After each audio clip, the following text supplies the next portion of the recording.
Compression test.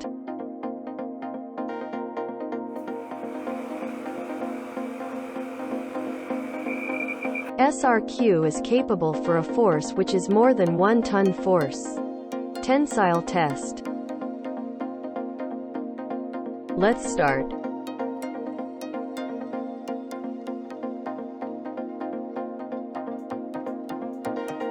SRQ can resist 40 kilograms force. Temperature rise test. Install the temperature sensor.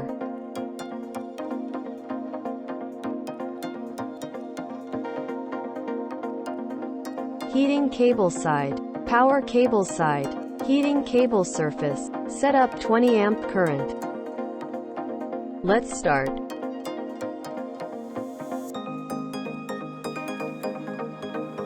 The temperature in SRQ is not more than 50 degrees Celsius. Even the cable works at 20 amp current.